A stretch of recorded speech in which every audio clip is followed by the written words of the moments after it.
सारी बातें, फिर भी मैं आपसे कह रहा हूँ कि शिक्षण कैसा होना चाहिए, और जो हम लोगों का इस वर्ष जुलाई से ही संकल्प है स्ट्रेस फ्री एजुकेशन कैसी होनी चाहिए। आज आपने थोड़े से समय में उसका ट्रेलर देखा है, वही हमें अब जीवन शैली में स्टार्ट रखना है। और कैसे होगा, हम बच्चों को कैसे हंसते खेलते पढ़ा दें और वो आत्मसात कर लें, और वो शिक्षा की जगह घर पे रहने से डरे और स्कूल आने से के लिए आतुर रहें, ऐसी कुछ शिक्षा पद्धति आपके पास है। भारतीय शिक्षा कैसी होनी चाहिए, जीवंत पुरुष भारतीय शिक्षा पद्धति के आप हैं। जैसे 5 पाप आज कितने सरल तरीके से हमें समझाए गए, ऐसी बहुत सारी चीजें हैं। आपसे मैंने एक बार पूछा पीएचडी के लिए क्या करें, तो उन्होंने कहा विश्व में एक ही बुराई है, वो है पाप। सबसे बड़ी बुराई विश्व की है पाप। वो पाप छोड़ देगा तो जीव का कल्याण होगा। वो हिंसा, झूठ, चोरी, कुशील और परिग्रह में समाहित। ये 5 पापों से बचना, पीछे खाली नहीं, शेयर नहीं, और उनके बिना अपना जीवन कैसे जिए।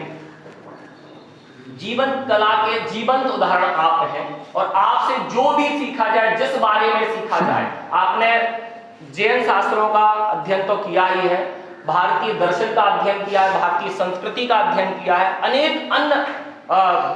अनेक पुस्तकें हैं उनका अध्ययन किया है, अनेक विषयों पर आपकी महारत है, और उसके मर्म को जानने वाले, सबसे बड़ी बात है उसका भाव क्या है, इसको जानने वाले हैं। ऐसे जीवन पुरुष हमारे बीच में हैं। हम तो क्या कहें उनसे, वो हमारे लिए तो पूज्यवर हैं। उनके चरण चिन्हों पर चलना हम सबको गौरव की बात होगी। तो अब मैं चाहता हूं कि उनका ही हमें समय मिलाए, हम सबका सौभाग्य, और सौभाग्य समझकर अपने उपयोग को पूरी तरह से एकाग्र करके आप क्या कह रहे हैं वो बात करें। देखो, वैसे तो बहुत बड़ा सेशन होना चाहिए हमारा आपका, लेकिन छोटी छोटी बातें बताएंगे, बहुत छोटी छोटी बातें। यदि आप स्टूडेंट को एंजॉय कर सकते हो तो आप विश्व के बृहस्पति हो। एंजॉय कर सकते हो तो सबसे बड़ी शर्त है एंजॉय। बच्चे गधे नहीं होते, उन्हें गधा समझने वाला गधा होता है। यदि हम विद्यार्थियों की शिकायत करेंगे तो हम शिक्षक होने ही लायक नहीं। मैं भोपाल के सबसे खतरनाक कॉलेज में था। हमीदिया कॉलेज बहुत खतरनाक कॉलेज है। अखबार पढ़ोगे तो सब मालूम पड़ जाएगा, कितने चक्कू छुरे चलते हैं, कितनी लड़ाई झगड़े होती हैं, कितने किडनैप होते हैं, क्या क्या नहीं होता, बहुत सब कुछ होता है। मैं उसी कॉलेज में पढ़ाया मैंने 10 साल। मेरी पहली ही प्रतिज्ञा ये थी, यदि मैं स्टूडेंट्स को सेटिस्फाई नहीं कर पाया तो रिजाइन करके वापस आऊँगा। पहली प्रतिज्ञा थी मेरी। दूसरी मेरी प्रतिज्ञा थी, मैं स्टूडेंट की कमी कभी नहीं देखूँगा। एक बार 18% रिजल्ट आया यूनिवर्सिटी का, कॉमर्स का, बीकॉम का रिजल्ट, बीकॉम फर्स्ट ईयर का 18%, ओनली 18। मैं प्रिंसिपल के चैम्बर में गया तो प्रिंसिपल साहब ने पूछा, बेटे मतलब जैन साहब रिजल्ट कैसा है।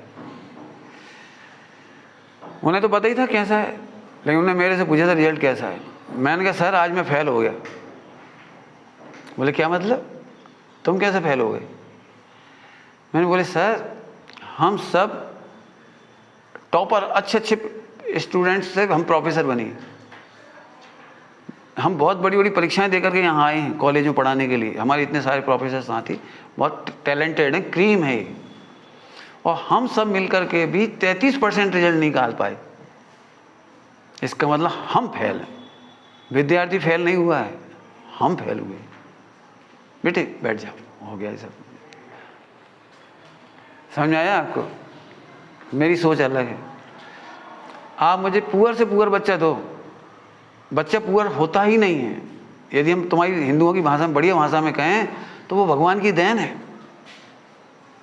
मुझे हमारे यहाँ हमारे ग्रैंडफादर अनाज खरीदते ना, अनाज खरीदते हैं तो अनाज खरीदते थे, तो खरीदते तो उसे बेचते भी। तो एक व्यक्ति गेहूँ खरीदने आया, तो मैंने उसको दिखाया ये गेहूँ, तो वो नहीं लिया, उसने जाने लगा। तो मैंने उससे कहा क्या ये गेहूँ खराब है क्या, इसलिए नहीं ले रही।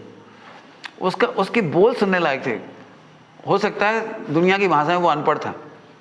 उसने एक बात कही जो आज तक मेरे हृदय में है, भैया भगवान की दी हुई चीज को हम बुरा कैसे कहें। हम नहीं खरीद रहे ये अलग बात है, क्यों नहीं खरीद पा रहे ये अलग बात है, लेकिन भगवान की दी हुई प्रकृति की चीज का हम अनादर नहीं करेंगे। हमारे भारतीय कल्चर में हमें बहुत कुछ सिखाया गया है। कितने भी पति लड़ाई झगड़ा कर रहा हो, पत्नी ने थाली लगा दी तो भोजन करता है, यदि भोजन नहीं करता तो पत्नी एक ही बात कहती है, क्यों अन्न को ठोकर मार करके अन्नपूर्णा का अनादर कर रहे हो। माने ये हमारी संस्कृति है। ये बिल्कुल अच्छी तरह समझ लो, मुझे कुछ नहीं कहना है, आप समझ गए होंगे मेरी बातें। बैठ जा बेटा, चुपचाप सेट हो जा, कोई दिक्कत, मुझे कुछ नहीं कहना है। मैंने अभी वर्ष के नाम पर संस्कृति की भी बात करी, ये ख़त्म नहीं होती है, तो जरा सी बात करी मैंने।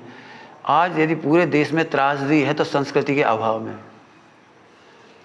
आज की तारीख में कौन का घर ऐसा होगा जो निडर होकर खोल देगा किसी के लिए भी? कौन का घर होगा जो बाप को इस बात का भरोसा हो कि बेटा मुझे खिलाएगा, बेटा मुझे मरते समय तक आराम देगा? किसको? आज उनको नहीं, हमको भी फियर है, हमें अपनी पत्नी से फियर है। पता नहीं जिंदगी संग रहेंगे कि नहीं रहेंगे, पता नहीं बच्चे हमें साथ देंगे कि नहीं देंगे। आज आप सारे एजुकेटेड लोगों को देखो, वे इस फियर में जी रहे हैं। वे नौकरी भी कर रहे हैं तो भी फियर ख़त्म नहीं हो रहा, कमा रहे हैं तो भी नहीं हो रहा। तो मैं ऐसा लग सकता है वो करोड़ रुपए कमा रहे हैं वो अच्छे होंगे, तो फिर बिल गेट्स का इस्तीफा, वो क्यों तलाक क्यों होगा? बिल गेट्स पे तो बहुत प्रॉपर्टी थी। मस्क को क्यों, मस्क का भी आया था, उसका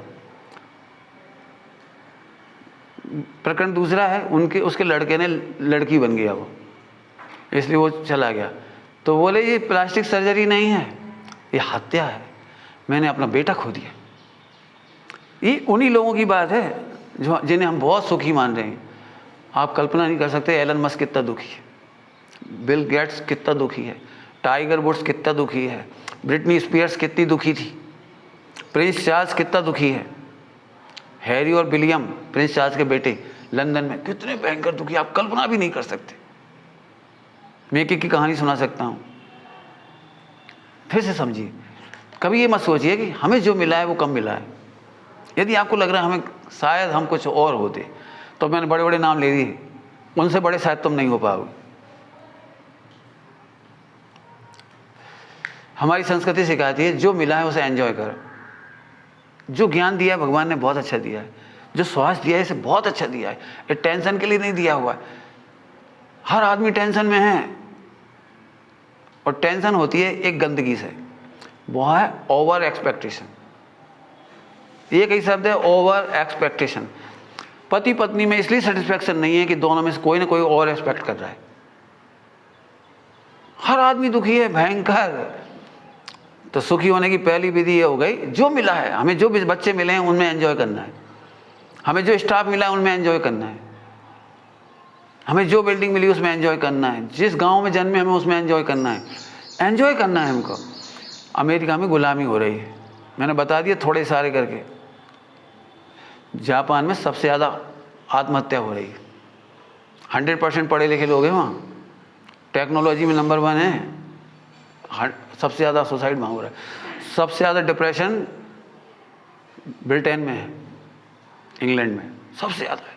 क्यों? पॉन्ड की कमी नहीं उनके पास, प्रॉपर्टी की कमी नहीं उनके पास,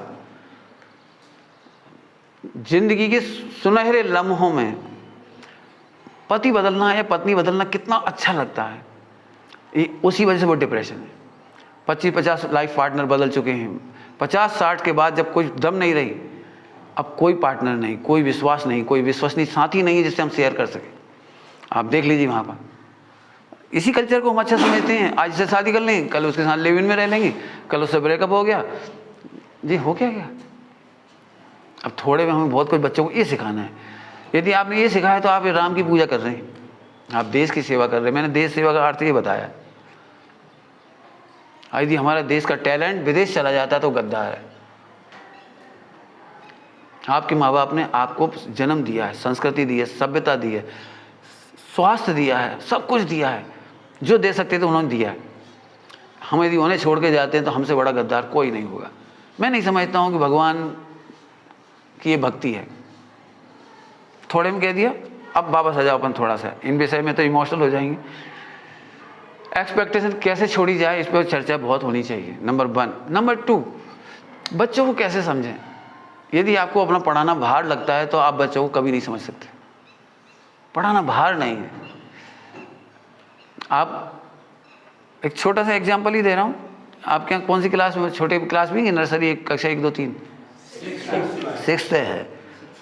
6th का एग्जाम्पल दे देंगे, हमें कोई दिक्कत नहीं। मैंने 6th क्लास पढ़ाई, मैंने M.Com तक भी पढ़ाया और 6th भी पढ़ाई, नर्सरी भी पढ़ाई मैंने 3 साल के बच्चे को, और दोनों का आपको थोड़ा सा नमूना दिखाता हूँ। यदि मैं आपको अपना कोर्स बताऊं, मैंने कक्षा 1 के लिए, नर्सरी के लिए बहुत हाई फाई कोर्स तैयार किया था। मैंने हमारा एक 5 साल का बच्चा, यदि आप उससे पूछोगे ये क्या है, तो वो बता देगा ये हलंत है, इसको रेफ कहते हैं, इसको विसर्ग कहते हैं, इसको अनुस्वार कहते हैं। कक्षा 1 का विद्यार्थी 5वीं तक आते आते 100% इंग्लिश ग्रामर और 100% हिंदी ग्रामर कंप्लीट। 6ठी कक्षा में मैंने यदि पढ़ाया उसे संस्कृत, तो आंख बंद करके कोई सा मीनिंग पूछ लो, वो बता देगा। किसी भी बच्चे से, एक बच्चे से नहीं कह रहा हूँ, एक बच्चे से नहीं कह रहा हूँ, पूरे बच्चों से किसी से पूछ लो। साल के अंत में कोई भी विद्यार्थी को खड़ा कर दो, किसी को भी, वो पाठ ऐसे समझा देगा, पूरा पाठ। बहुत सरल था, बहुत सरल था। मैं उन्हीं परिस्थितियों से गुजरा था, न मुझे इंग्लिश आई, न मुझे संस्कृत आई, न मुझे हिंदी आई। मैं अपनी बात कह रहा हूँ। मैंने अपने टीचर को नोट किया कि वो पढ़ाना नहीं जानती थी। संस्कृत वाले टीचर आए, सीट पे बैठ गए, खोलो पाठ नंबर 5, अस्माकं देशस्य अस्ति, बोले चले जा रहे, उसका सीधे सीधे अर्थ करते जा रहे, बच्चे से रिलीवेंट ही नहीं हो रहे। अब बच्चे को कुछ पल्ले नहीं पड़ रहा, एक लाइन का एक अस्माकम समझता है, जब तक तो वो दूसरी लाइन पे आ गए। जब तक वो देशस्य समझते थे, तब तक वो दूसरी लाइन पे आ गए। मुझे पूरे साल परेशानी हुई संस्कृत में, इंग्लिश बिल्कुल समझ में नहीं आई, क्योंकि इंग्लिश पढ़ाने वाला टीचर ऐसे पढ़ाता था, ट्रांसलेशन कराना है, जो उसके मन में आया वो ट्रांसलेशन बोल दिया। एक ट्रांसलेशन प्रेजेंट इंडेफिनिट का है, एक प्रेजेंट परफेक्ट का है, और एक पास्ट का है, और एक फ्यूचर का है। हम एक नियम जब तक समझेंगे तब तक वो दूसरे पे आ गए, तब तक तीसरे पहुंच गए। मैंने उसने तो पूरे नियम उसे तो रटे हुए हैं, लेकिन हमें तो नहीं रटे। आप मेरे बच्चे से बात करके देखो, इंग्लिश में मास्टर हो गया वो। कैसे हुआ? हमने नर्सरी से लेकर सारे के यहाँ बोर्ड पर लिख दिया, केवल नर्सरी के बच्चे को हमें केवल 3 वर्ग या 4 वर्ग पढ़ानी है, अगले साल 5, अगले साल 6, कक्षा 1 में 8, कक्षा 2 में 10, करते करते उसको 70-75 वर्ब और पास्ट परफेक्ट, तीनों फॉर्म कंप्लीट। टीचर को बोल दिया कि आपको केवल ये ही वर्ब पढ़ानी है हर साल, यानी 1 साल तक। आप उसे बदलने के लिए कोशिश मत करिए, उसके टेंस बदलने की कोशिश मत करिए, 15 दिन तक ये ही पढ़ाना है आपको केवल। जैसे मान चलिए प्रेजेंट टेंस था, बहुत सरल था, बहुत सरल था। अब हमने उसको 10 बोल दिए, स्पेलिंग यहाँ लिखी हुई है, फटाफट बना देगा। कब डू लगाना है, कब डज लगाना है, कब डू नॉट लगाना है, कब डज नॉट लगाना है, उसे समझ में एकदम दिमाग में खचित हो गई 10 मिनट के अंदर। इसके बाद हमने 8 सेंटेंस बोले, वर्ब ये लिखिए, वो अपने आप बना रहा है। ही सी के नियम उसे अपने आप समझ में आ गए। एक दिन में एक चीज घुसने तो दो उसके। मेरे टीचर ऐसे पढ़ाते थे, पूरे लिखवा देते थे, पूरे टेंस तीनों के सारे रूल्स, और कहते रट के आओ। हम रट के भी चले गए, लेकिन रटे हुए कभी काम नहीं आए मेरे। ऐसी मैथ पढ़ाने की समस्या है। मैथ में 6ठी में सारे फार्मूले दिए होते थे, आजकल क्या है मुझे नहीं पता, लेकिन उस समय पूरे फार्मूले। और 6ठी मैंने बेस मैथ का, और टीचर ये कहता था रटो बस। और कभी भी कोई सा सवाल कहीं का कहीं पकड़ा दे तो कहीं का कहीं पढ़ा दे, हमें समझ में ही नहीं आई कुछ। अब मैंने जो डिज़ाइन किया पूरा हिंदी, संस्कृत, इंग्लिश अपने तरीके से किया पूरा खुद, और 5वीं तक मस्त हो जाएगा बच्चा। 3 साल के बच्चे थे, मैंने टीचर को बोला कि आपको इन्हें 4 निबंध याद कराने, परीक्षा में आएंगे। टीचर ने हाथ खड़े कर दिए, 3 साल के बच्चे को निबंध? मैं कोई बात नहीं, तुम नहीं पढ़ा पा रहे, हम पढ़ाएंगे। मैं गया, 10 मिनट में भी फैल रहा, क्योंकि मैं गद्य में पढ़ा रहा था। 3 साल का बच्चा गद्य में नहीं पढ़ सकता। मैंने एकदम 10 मिनट बाद एक ट्रिक आई, मैंने एक गैया देखी है। बच्चों आपने गाय देखी है? कौन कौन ने देखी है? कैसी होती है? सफ़ेद, काली, चितकबरी, ऐसी। और गाय देखी है? मैंने एक गैया देखी है, उसकी 2 आंखें होती हैं उसके 2 कान होते हैं, उसका 1 पेट होता है, उसके 4 पैर होते हैं, आप कल्पना कर सकते, वो हमको दूध देती है, वो उसकी एक पूंछ होती है। पता बच्चे को कितनी देर में याद हुआ, वो सोच सकते हैं आप? हंसते हंसते हो गई बच्चे। अब मैंने कहा बच्चों एक बार हमने पढ़ा दिया, अब हम नहीं पढ़ाएंगे, अब हम इशारा करेंगे। तो जैसे हमने ऐसा किया, मैंने एक गैया देखी है उसके उसके समझ गए आप? बस इशारा ही कर रहे थे, याद हो गया। अब बच्चे को 5 मिनट बाद जो कुछ होना था वो तो हो ही गया, याद हो गया उसको। तो हमने पूछ लिया सबसे। अब हमने कहा बेटा 3 निबंध तुम्हें बनाना है, कुत्ता का निबंध बनाओ, कुत्ता का निबंध तुम बनाओ। तो बच्चे एकदम मस्त, मैंने एक कुत्ता देखा है उसकी 2 अब आप सोच सकते हो 20 मिनट के अंदर हमने 4 निबंध तैयार करा दिए और परीक्षा में एक भी बच्चा फेल नहीं हुआ। ऐसे अनुसार पढ़ा, ऐसे हलन पढ़ा, ऐसे सब पढ़ा दिया। हमारे कक्षा 1 का बच्चा east east east, west west west, south south south, north north north, acting करा दी, रटा गया, पूरी जिंदगी के लिए रटा गया उसे। खेल बना दो उसे, बस बच्चों के साथ खेलो। मैंने बहुत एंजॉय किया है, आज भी कर रहा हूँ और पहले भी किया है, बहुत एंजॉय किया है। ये समझो जिस दिन छुट्टी होती थी उस दिन मुझे बहुत तकलीफ होती थी, बहुत दर्द होता था। हमारे कलीग एक थे गर्ग सर, उनकी माँ एक्सपायर हो गई, तो कंडोलेंस हुई, मुझे इतनी पीड़ा हुई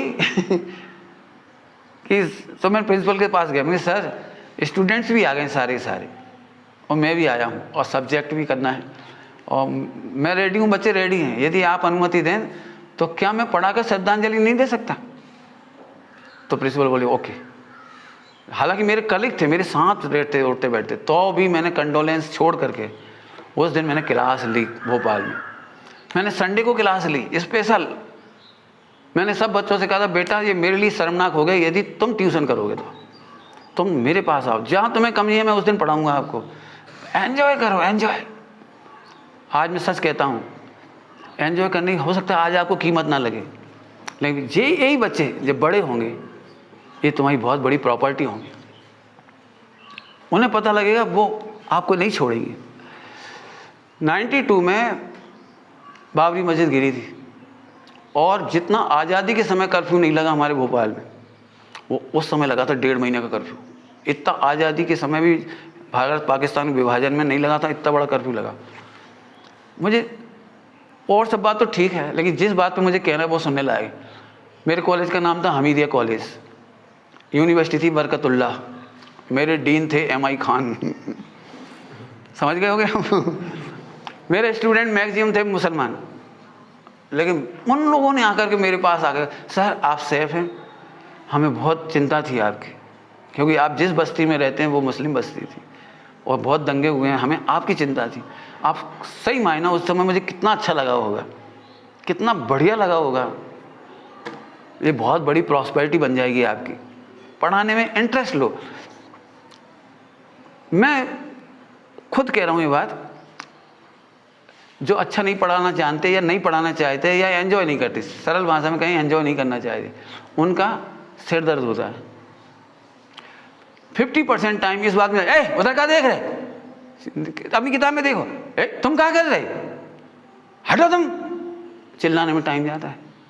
हम दें तुम में बयान, कहाँ देख रहे, इससे क्या फ़ायदा हुआ? मैं खुद कह रहा हूँ, मुझे क्लासरूम यदि मिला है 1 मिनट भी मेरा बर्बाद नहीं होगा डांटने में, फटकारने में। जैसे मैंने देखा कि 2 बच्चे 2 पीरियड पढ़ चुके और थक चुके, तो आते से उनके चेहरे होता, अब पढ़ना तो है हमको, इंग्लिश पढ़ाना भी है, तो क्यों बेटे पढ़ने का मन नहीं हो रहा, थक गए हो, मैथ पढ़ करके, केमिस्ट्री पढ़ कर, आदि जो भी आप दुखी हो रहे हो कि हाँ सर, अच्छा थोड़ी देर मजाक करते हैं, हंसी मजाक कर ली, धक्का दो, छोटे छोटे बच्चे एक दूसरे से ऐसे कर रहे हैं, ऐसे ऐसे कर रहे हैं, थोड़ा मजाक कर लिया, हंस लिए, अब चलो अब पढ़ाई करेंगे, पढ़ाई कर ली। यदि हम बच्चों को थका हुआ देख रहे हैं तो ताली बजवा देंगे, बहुत तरह की तालियां, मस्त मस्त तालियां। अभी ज़रूरत नहीं थी, बहुत बढ़िया मिले बच्चे, तो मुझे चिंता हो रही थी कि 2-2:30 बजे बच्चे मिलना माने टफ टास्क होता है। सुबह से उठे हुए बच्चे घर से आते हैं, इधर पढ़ते हैं, फिर लंच नाश्ता जो जिसका जैसा, बहुत बड़ी बात होती है, लेकिन मज़ा आया, बहुत मज़ा आया। अब बोलो, इंग्लिश मैंने बता दी, मैं 5वीं 6वीं तक कैसे पढ़ा देते हैं। संस्कृत का बता रहा हूँ मैंने वैसे नहीं पढ़ाई। संस्कृत में जितने मीनिंग आते हैं जिस लेसन में, सबसे पहले उसका उच्चारण करा के सबको याद करा दिया। सबसे ही पहले लोग पाठ पढ़ाने के बाद लिखवा देते हैं मीनिंग, मैं पहले ही समझा देता हूँ। फिर 3 रो हैं तो तीनों की क्विज करा दी, क्विज। हाँ भाई, पूरी रो बोलेगी, मीनिंग पूछूंगा पूरी रो। एक मीनिंग पर आपको सही बोलने पर 5 अंक, दूसरे पर 10, तीसरे पर 20, चौथे पर 40, ऐसे बढ़ता जाएगा। बच्चे उत्साहित, A B C 3 टीम बना दी। अब ए वालों से पूरे से पूछ रहा हूँ, एक से नहीं पूछ रहा हूँ, तो कोई ना कोई तो बताएगा, और इतने लोग सुनेंगे, याद हो गया। फिर इसका नंबर आया, फिर इसका नंबर आया। अब हमने कहा सुनो लास्ट राउंड, इसमें पहले मीनिंग बताने पर आपको 100 मार्क्स, दूसरे पर 200, तीसरे पर आपको 400। अब बहुत बड़ी फायरिंग है, बिल्कुल रैपिड फायर। मैंने किसी से ही पूछूंगा, ये नहीं कि मैं सब सामूहिक पूछूंगा, अब नहीं। अब आखिरी राउंड है, जो सबसे कमजोर बच्चा था उसे खड़ा किया, उससे पहले तो किसी और अच्छे को खड़ा किया, थोड़ा उससे अच्छा, उससे पहले किसी और अच्छे को खड़ा किया। मैं कमजोर बच्चे का दिल नहीं तोड़ना चाहता। अब और अलर्ट रहे, इतनी बार सुन चुका है। अब उसका राउंड चलाया, बच्चे खुश, मिल गया, बढ़िया, 5000 मार्क्स मेरे, 6000 मार्क्स। बच्चे बड़े खुश हुए, पूरे अलर्ट, एक को भी नहीं डांटना पड़ा, 100% मीनिंग कंप्लीट। अब मैंने कहा पाठ खोलेंगे अपन। हाँ बेटे, इसका क्या मतलब है? अस्माकम, अब तो बच्चे बताएगा, क्यों नहीं बताएगा? कंदुका, अब बता देगा, कंदुका माने ज्ञान, बता देगा। अब तो देशस्य, देश का। ऐसे ही हमने कभी भी, आप कल्पना नहीं कर सकते, राम के रूप मैं रटते रटते मर गया, मुझे नहीं याद हुई। परीक्षा में आते हैं राम के रूप, लिखना पड़ती, भगवान ही मान लेगा राम का रूप याद करने में कितना पसीना आ गया। देखा होगा आप लोगों ने, भी भुगता होगा। हमने उसका तरीका निकाल दिया। नहीं, राम के रूप पढ़ाने में मुझे 15 दिन लगेंगे। मुझे एक एक शब्द कैसे बनाना है वो ही बताना है। प्रथमा विभक्ति होती क्या है, कब प्रयोग किए जाते हैं, ये तीनों, बस एक दिन में एक ही पढ़ा लेंगे, दूसरे दिन दूसरा, तीसरे दिन तीसरा। ये कारक है इसमें, कर्ता, कर्म, करण, संप्रदान, अपादान। 10 दिन लगेंगे, लेकिन 10 दिन के बाद मेरे साल भर बच गए। अब मैंने कहा इकारांत, बना देगा फटाफट। उकारांत अब बना देगा, अकारांत अब बना देगा, कोई दिक्कत नहीं उसे। क्यों? कि वो सीख गए। वो कारक होता क्या है, हमने तो रटा, बस समझाया ही नहीं कारक होता क्या है। आपने देखा होगा, ऐसे लिखवा दें, कर्ता नहीं, कर्म को, करण से। कछु पल्ले पड़ी नहीं, अपन भी रट्टा मार गए, कछु पल्ले नहीं पड़ी, आखिर कर्ता ने करो का। समझ में आया? तो करण क्या होता है ये समझ में ही नहीं आई उसकी, मुझे भी नहीं समझ में आई थी। मैंने ये गलतियां जब मैं परेशान हुआ तो मैंने बच्चों के साथ सॉल्व की, इसलिए मुझे बहुत मज़ा आता है। अब यदि आप चाहो तो मैंने सब बता दिया आपको कि आप यदि एंजॉय करेंगे तो आप परेशान नहीं होंगे, बच्चे आपको लाइक करेंगे। मजबूरी में मत पढ़ाइए, हाँ, और सैलरी देख के मत पढ़ाइए। सैलरी कभी किसी को सेटिस्फाई नहीं कर सकती, करोड़ रुपए मिलेंगे तो भी सेटिस्फाई नहीं कर पाएगी। ये मैं एग्जांपल दे चुका अभी आपको, एलन मस्क से लेकर के बिल गेट्स और टाइगर वुड्स, और तुम्हारे फिल्मी हीरो के कितने नाम सुनने हैं बोलो, ये सब परेशान है। मेरे से पूछो, दुनिया का सबसे बड़ा बादशाह का नाम है टीचर। आप कल्पना नहीं कर सकते। आप उस दिन गौरवान्वित होगे जब आपका बालक, आपका पढ़ाया विद्यार्थी राष्ट्रपति बनेगा। ज्ञानी जैल सिंह और राष्ट्रपति अब्दुल कलाम राष्ट्रपति बनने के बाद ये रामेश्वरम गए। उन्होंने वहाँ के कलेक्टर को बोला कि हमारे एक टीचर थे जो हमें कक्षा 1 में पढ़ाते थे, ये नाम था, पता लगाओ कि वो इस समय कहाँ हैं। रिटायर्ड हो गए होंगे तो पक्की बात है, वे हैं कहाँ इस समय।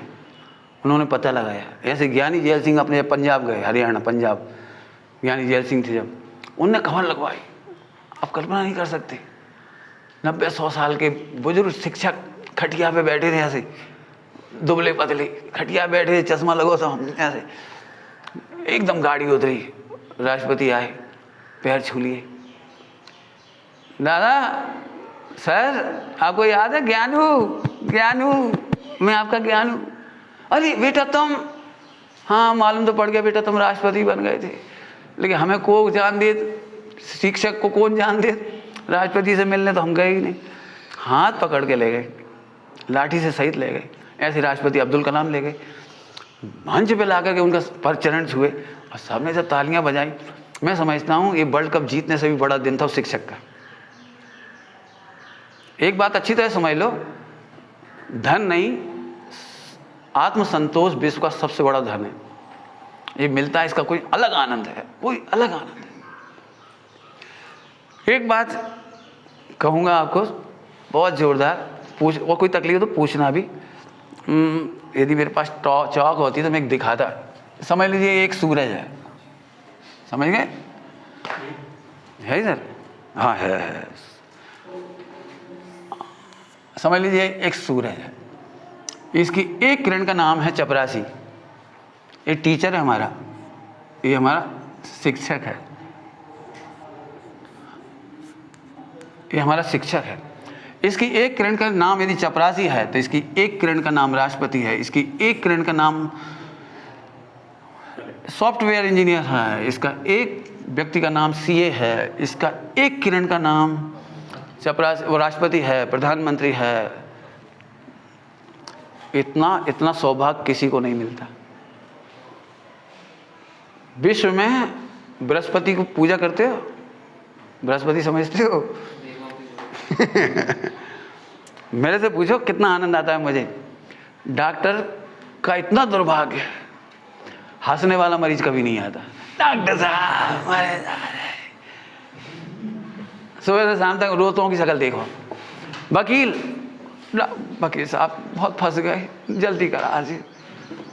वकील, जज चिल्ला चिमोट देख रहा है बेचारा, किस्मत में ऑर्डर बस।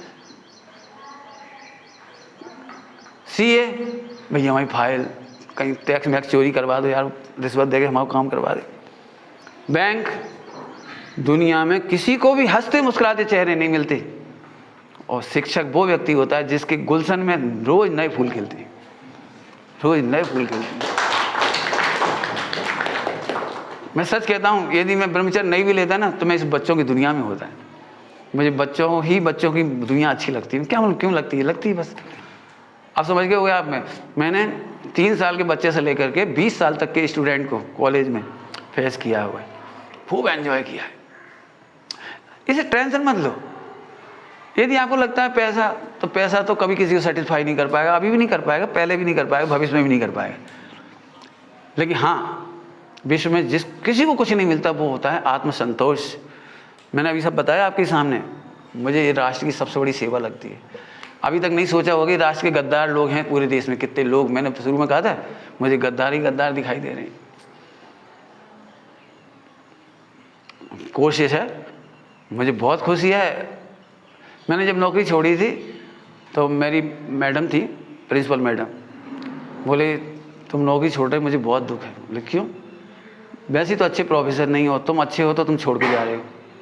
मैंने कहा मैडम मेरा एक प्रॉमिस है, मैं यहाँ रह करके जितनी सेवा नहीं कर रहा हूँ इससे कई गुना सेवा जा करके नौकरी छोड़ने के बाद करूँगा। मैंने उनको प्रॉमिस किया था। क्यों? कॉलेज के स्टूडेंट आप समझ सकते हो 20% अटेंडेंस, 20% कभी आ रहे, कभी अल्टर डेज कभी आ रहे, कभी नहीं आ रहे, कोचिंग चले गए, यहाँ वहाँ चले गए। उनको मैंने कॉलेज में मुझे वैसा आनंद नहीं मिला। जो 20% रोज़ मिलते थे उनसे तो मज़ा आया, लेकिन 80% को मैं कुछ नहीं दे पाया। और मेरी सोच ज़रा और भी अलग है। मैं सच कहता हूँ, जिस दिन से नौकरी छोड़ी है उससे कई गुना सेवा आज कर रहा हूँ पूरे देश की। यूनिवर्सिटी में जा रहा हूँ, कॉलेजों में जा रहा हूँ, मंदिरों में जा रहा हूँ, सब जगह जा रहा हूँ, सब जगह, और खूब एंजॉय कर रहा हूँ। यानी इस विश्व जो भारत की मिट्टी, पानी, सुगंध, वायु, मैं बहुत मज़े कर रहा हूँ। मैंने पूरे विश्व को बहुत अच्छे से एंजॉय कर रहा हूँ। और मैं आपसे भी यही कहूँगा कि बच्चों को निर्दोष समझिए बस। अब समय हुआ, अब एक आध बात आप ही पूछ लो किसी को। मैं तो बहुत बोलता रहूँगा, मेरे में तो अभी कुछ नहीं पूछा। हाँ बोलो बेटे, कोई बच्चों से कोई तकलीफ आती हो तो एक काम जरूर करिए। जो प्रॉब्लम मैं समझता हूँ, बहुत सारी प्रॉब्लम सही होता, बच्चे होमवर्क नहीं करते, बहाने मारते हैं। उसका पहला कारण यही होता है उन्हें समझ में ही नहीं आया। यदि समझ में आता है तो बच्चा होमवर्क जरूर करता है, तो ऐसे बच्चों को आगे बिठा लो। उनका ये पनिशमेंट है, आगे बिठा। हम क्या करते हैं, उन्हें पनिश करके जा पीछे बैठ जा, ये तो और उल्टा हो गया। पहले ही तो बेचारा पे पानी की बूंदे नहीं गिरती, मैं पीछे और बैठा रहा, पीछे। तो ऐसा नहीं करिए। लेसन प्लान में लेसन नहीं पढ़ाना है हमको, वो तो आपको सिखाया गया होगा, बीएड करते होंगे आप। लेसन प्लान के साथ साथ साइकोलॉजी करिए। आप बच्चा तो जैसा है वैसा ही है, ना डांटने से सुधरेगा, ना मारने से, ना ठोकने से, ना पनिशमेंट से, वो क्या पैसे से। बच्चा तो जितना लेवल लेके आया उतना ही लेवल है उसका। आप उसका लेवल की स्टडी करिए और उस बच्चे पे निगरानी रखिए कि ये समझ रहा है कि नहीं समझ रहा है, सुन रहा है कि नहीं सुन रहा है, उसके लेवल तक आ जाएगी। उसे समझाने के लिए दूसरे विद्यार्थी से पूछिए, वो सुन लेगा। फिर उससे पूछिए, उससे सबसे सरल प्रश्न पूछिए, अरे गजब गजब कर दिया तेने तो आज, यार मज़ा आ गया। उसे मोटिवेट करिए। छोटे छोटे प्रश्नों के जवाब वो दे सकता है, हमें मालूम है, वही पूछेंगे उससे हम, अरे कमाल कर दिया तूने आज। जितना वो प्रसन्न होगा, अगली बार से टफ क्वेश्चन का ही जवाब भी देगा। देख लेना आप करके। है तुम क्या समझो, गधा कहेंगे, बैठ जा। अब जे बेचारा मर गया, जे गधा बन गया, अब तो पक्का। आप गधा मत कहिए किसी को। आज की तारीख में 1098 है गधा कहने पर भी। आप बच्चे को मारपीट नहीं कर सकते, गधा नहीं कह सकते, और रियली गधे नहीं है। आप मुझे अब क्या कर सकता हूँ, दिखा नहीं सकता कि मैं प्रयोग करके दिखाऊंगा आपको। लेकिन बहुत एंजॉय करिए, उसका सबसे अच्छा तरीका। दूसरी बात जो सबसे बड़ी प्रॉब्लम्स आती हैं मेरे टीचरशिप के पढ़ाते समय, कि बच्चे मस्ती करते हैं, शरारत करते हैं, हरकतें करते हैं। अब ये तो ये समझ लो कि ये तो उम्र ही है। यदि आप उसको व्यस्त नहीं कर सकते तो मस्ती करेगा। अब ये एक साइकोलॉजी है, आप बच्चे को व्यस्त करो। कैसे व्यस्त करोगे, हर एक का लेवल अलग अलग है, हर एक का। हमारे यहाँ एक विद्यार्थी था 7वीं में, उसने बहुत गंदा काम किया था, लड़कियों को हैरान करता था और बहुत ही गंदे काम किए थे उसने। लेकिन बच्चा ठाकुर का था, बोल्ड, मेरे पास आ गया, वो पंडित जी हमें ऐसा करिए आए। हमने स्कूल में एक नियम बना रखा था कि जो सत्य बोलेगा उसे पनिश नहीं करेंगे। सत्य बोलने वाले को पनिश नहीं करेंगे। सत्य बता दो, होमवर्क नहीं किया हम मदद करवाएंगे, कोई दिक्कत नहीं। 10 लोग 5 विद्यार्थी बैठा देंगे, पूरा होमवर्क क्लियर करा देंगे उसका। हमारा एक टीचर इतना खराब था, वो सबसे कहता था कोई इसको नहीं बताना, कोई इसको नहीं बताना, कोई इसको कॉपी नहीं देना, और उससे कहते तू होमवर्क कर। अब वो 4 दिन शादी में चला गया, उसका होमवर्क कैसे करेगा वो? सबसे कह दिया रहना मत, उल्टा हो गया। बेचारा बच्चा रोता हुआ हमारे पास आया, पंडित जी हम होमवर्क कैसे कंप्लीट करें, आप हमें बताओ। कोई हमें कॉपी नहीं दे रहा। अब समझ गए उल्टे काम। मैंने बिठाया, इधर आओ, 4 बच्चे आज की मदद करो, पूरी कॉपी कंप्लीट करा दो आज की, इसके बाद तुम ब्रेक नहीं करोगे, डेली करोगे। और उससे कहा जा बेटे सबसे दोस्ती करो, दुश्मनी मत करो, कभी लड़ाई झगड़ा नहीं करना किसी से, सबको नाश्ता कराओ। बस सब में मेल जोल भी सिखा दिया, सारी बात हो गई, निपट गया काम। बच्चे में दोस्ती बन गई, सारे आपस में झगड़ा खत्म हो गया। ऐसे एक नहीं, सॉल्व हमें करना है। एक घटना सुना रहा हूँ। फ्रेंड डे के दिन हमारे स्कूल के 2 लड़कियाँ और 3 लड़कों ने फ्रेंड डे मना लिया। अब समझ ही गए होगे फ्रेंड डे में क्या करते होंगे सब। गिफ्ट दे दी लड़कियों ने लड़कों ने आपस में। प्रोफेसर ने, जो हमारे प्रिंसिपल था, उसने डांट डूट के बहुत डांट दिया उनको। नहीं डांटना नहीं चाहिए था, मेरे को डांटना नहीं था। तीसरे दिन में प्रेयर में गया। प्रेयर में मैंने कहा बच्चों आपको याद है 15 तारीख को क्या था, फ्रेंड डे, आप लोगों ने सेलिब्रेट किया कि नहीं किया? नहीं किया। क्यों नहीं किया? फिर इतने अच्छे से बोला कि वो 5 लोगों ने हाथ खड़ा कर दिया कि हमने किया। इतने अच्छे से बोला, 2 लड़कियां 3 लड़कों ने हाथ खड़े कर दिए क्योंकि सेलिब्रेट किया। तो पहले ही हमने ऐसे माहौल बना दिया एकदम बोल करके कि क्यों नहीं किया। फिर उन 5 को आगे बुला लिया। मैंने आपने सेलिब्रेट किया तो कैसे किया? कि हमने इनको गिफ्ट दी। तो मैंने कहा ये सब क्या एनिमी हैं? केवल 3 ही फ्रेंड हैं आपके, ये सब एनिमी हैं। एक काम करिए, घर जाइए 5 बच्चे और 700 गिफ्ट लेकर आइए, अपन सबको देंगे, सेलिब्रेट करेंगे। अब बच्चे बच्ची तो हिले भी नहीं, काय बुलाएं 700 गिफ्ट। तो हमने कहा एक काम करो, जब हम सबको गिफ्ट नहीं दे सकते तो पार्शलिटी ना हो, ये गिफ्ट भी आप सरेंडर कर दीजिए। तो उन्होंने फटाफट पाँचों ने अपनी गिफ्ट सरेंडर कर दी। लड़कों से कहा बेटे ये सब कौन है, हमारी की बहन। हम क्या करते हैं, रक्षाबंधन के दिन की पैर छूते हैं, अपने को बहनों की रक्षा करना है, आपने प्रेयर में प्रॉमिस किया हुआ है कि हाँ सर। तो उन तीनों लड़कों को 6ठी से लेकर के 12वीं तक की सारी बच्चियाँ अकेले इनके नहीं पैर छुआए, सबके छुआ दिए। ऑटोमेटिक पनिशमेंट हो गया, लेकिन पता किसी को नहीं लगा, ऑटोमेटिक इनके भी पैर छू लिए, 6ठी से लेकर 12वीं तक सबके पैर छुए, तो इनके अपने आप छुआ गए। सेल और जमा। अब उस दिन का दिन है, आज तक हमारे यहाँ फ्रेंड डे नहीं बना। मैंने हमको सोचना पड़ेगा, हम मारपीट और डांटने फटकारने का कोई। हमारे एक कक्षा 1 का विद्यार्थी, उसने एक लड़की को कक्षा 1 की क्लासमेट उसको कह दिया आई लव यू। अब वो लड़की रोने लगी तो वो टीचर मैडम थी, उसने लेकर बच्चे को ठोक दिया, आई लव यू कहता है, अपनी अम्मा को क्या बता। अब वो भी रोने लगा बेचारा। हम तक केस आया तो हमने ये बहुत गलत किया, बच्चे को मारा काहे के लिए। तुम क्या समझ रही, वो प्रपोजल कर रहा था शादी के लिए। अरे अच्छी लग रही हो तो बोल दियो आई लव यू, फिल्मों में देख रखा है अच्छी लगे तो आई लव यू बोल दियो। मैंने उस बच्चे के दिमाग में कुछ भी खुरापात नहीं होगी कक्षा 1 के विद्यार्थी में। उस दिन से फिर अब करें क्या, मैंने मैडम आपने एक गलती करी, आइंदा नहीं करना। कभी भी कोई बच्चा बच्ची आपस में हो जाए आई लव यू तो केवल इतना करना, देखो समझ गए ना आप, आई लव यू, ठीक। अब इस आपको इतना ही करना है, केवल सिस्टर, बस खत्म। आई लव यू सिस्टर, बस खत्म हो गई बात। बस कॉमा लगा के सिस्टर ही तो बोलना ना, तो बच्चा भी खुश बच्चे भी खुश। आज की तारीख में हमारे पूरे क्लास में, पूरे स्कूल में, टीचर से लेके बच्चों से लेके नीचे से ऊपर तक सब बोलते हैं आई love you. I love you boy, I love you sister, I love you mother, I love you father, I love you, I love you, I love you, I love you. कचरा कर दो आई लव यू को।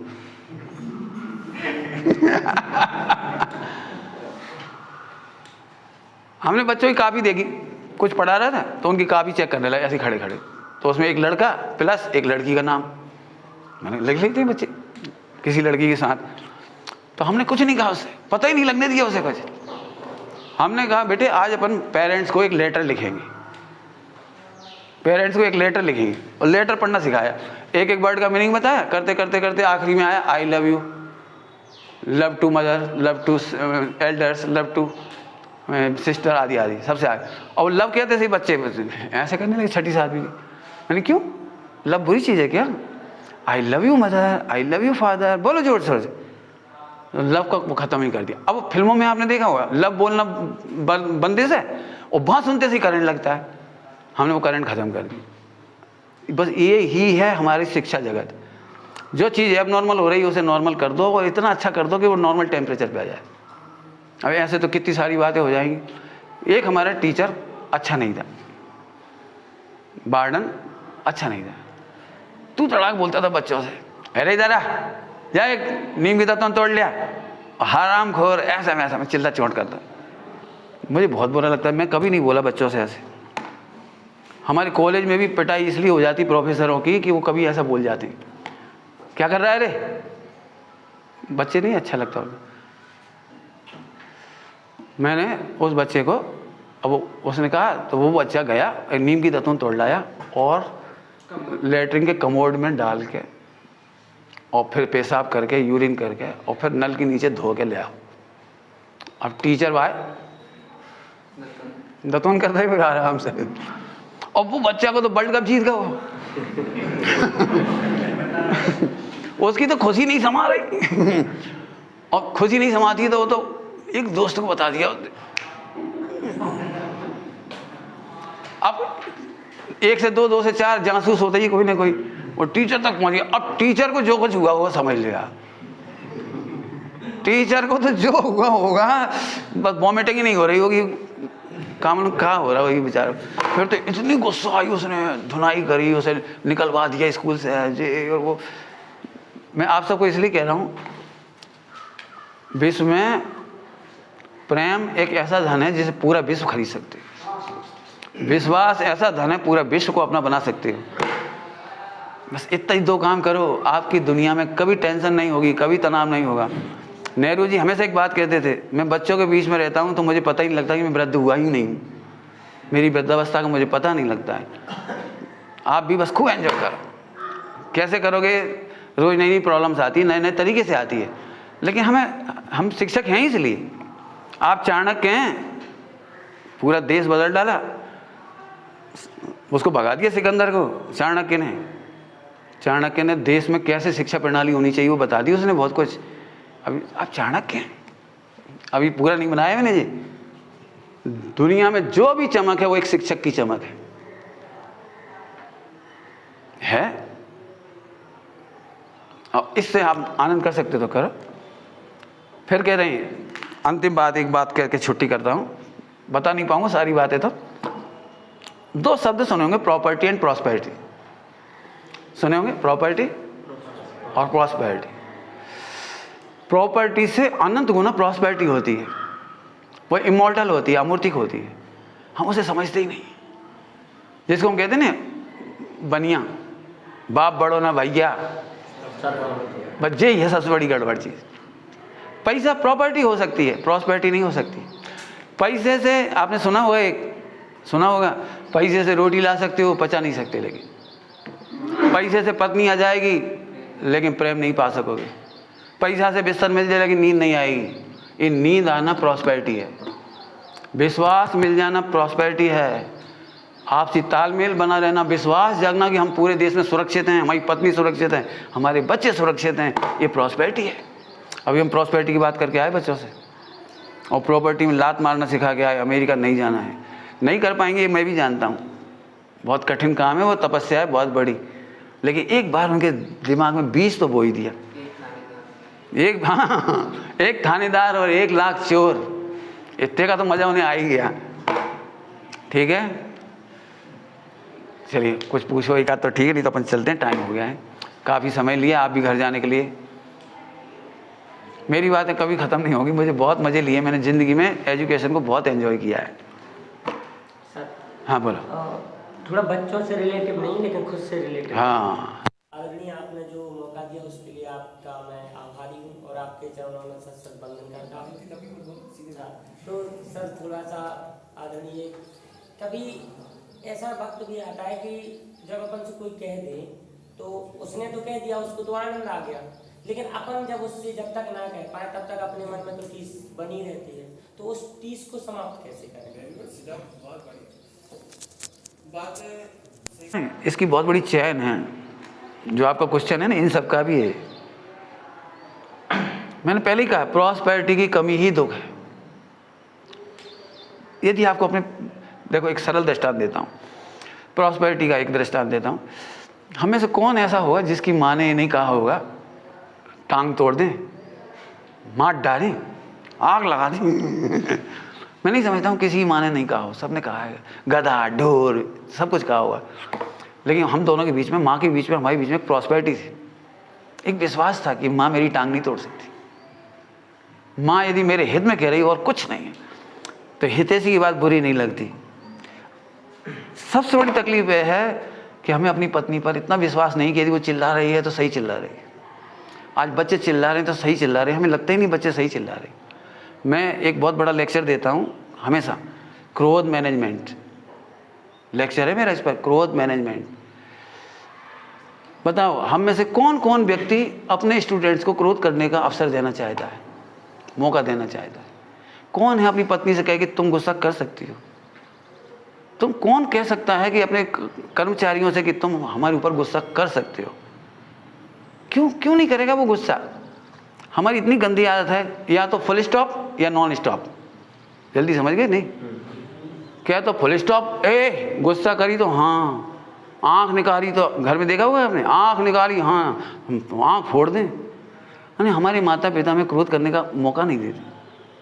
मैं सिखाता हूँ क्रोध की अभिव्यक्ति कैसे हो। पति पत्नी में बिल्कुल लिबर्टी होनी चाहिए, आपको लगना चाहिए वो भी कोई अच्छा सोच सकती है। इसको हमारे यहाँ एक बहुत अच्छा शब्द है, सत्य का एक पक्ष। उसके भी एंगल से कोई एक सत्य होगा कुछ। आपके पिताजी किसी एंगल से कह रहे हैं, आपकी माँ किसी एंगल से कह रही है, तो इस मामले में भी सोचिए। वो गुस्सा हुई, अपन शांत रहो, थोड़ी देर बाद अपन शांति से बात करेंगे। हाँ क्या कहना चाह रहे थे हम समझे नहीं, अब बात करो। भड़ास निकाले बिना जिंदगी नहीं चल सकती, कभी नहीं चल सकती। आपने भी कभी देखा होगा, भड़ास नहीं निकाल पाते तो हम सुसाइड तक करने पहुंच जाते। भड़ास नहीं निकाल पाते तो सारी दुनिया फीकी लगती है। भड़ास जैसी कोई उपकार करने वाली साइकोलॉजिकल चीज़ नहीं। आपने देखा होगा, जब पत्नी पे भड़ास नहीं निकाल पाते या पति पे नहीं निकाल पाते तो हम स्टूडेंट पे निकाल देते हैं। स्टूडेंट पे नहीं निकाल पाते तो गाड़ी ठोक देते किसी की। अभी आए ना BMW 12 पैक चढ़ा के, 40 फ़ोन करने के बावजूद भी लवर नहीं आई उसकी, BMW ठोक दी उसने, मर गया, मर जाओ। अब भले ही परेशान हो रहे हैं। ये साइकोलॉजी है, भड़ास निकालो। कैसे निकालो, इसका मैनेजमेंट है। अभी तो नहीं बताऊंगा, एक लेक्चर है मेरा क्रोध मैनेजमेंट। क्रोध को कैसे मैनेज करें, कैसे एक्सप्रेस करें, कैसे अभिव्यक्ति करें, बहुत सुंदर तरीका है। तो ये तो आपकी नहीं है, सबकी टीस होती है कि हम कैसे कहें। मैं इसके लिए यदि कॉलेज संबंधी, स्कूल संबंधी है तो कह सकता हूँ, एक रजिस्टर रख दो। आप असहमत हो सकते हैं, अपनी असहमति इसमें लिख दो, भड़ास निकाल दो, बिल्कुल कोई दिक्कत। एक भड़ास रजिस्टर रख दो, घर में भी एक भड़ास रजिस्टर रख दो। तुम पत्नी को डांट के स्कूल आ गए, वो भड़ास निकाल रही वहाँ बैठे बैठे, शाम को जाके पढ़ लिया, 3 दिन बाद बात करेंगे, कोई बात नहीं। 90% वो खुद कह देगी, वो गुस्से में सोच लिया मैंने, इमोशनल होकर सोच लिया, अब नहीं सोच रही, खत्म। 90% प्रॉब्लम खुद ही सॉल्व करो, बिल्कुल टेंशन की ज़रूरत नहीं है। चलो, बातें तो एंडलेस हैं। आप सब स्वस्थ रहें, मस्त रहें, प्रसन्न रहें और बच्चों के साथ खूब एंजॉय करें। ये आपकी दी बेस्ट प्रॉस्पेरिटी है। जय जिनेंद्र। चलो भाई।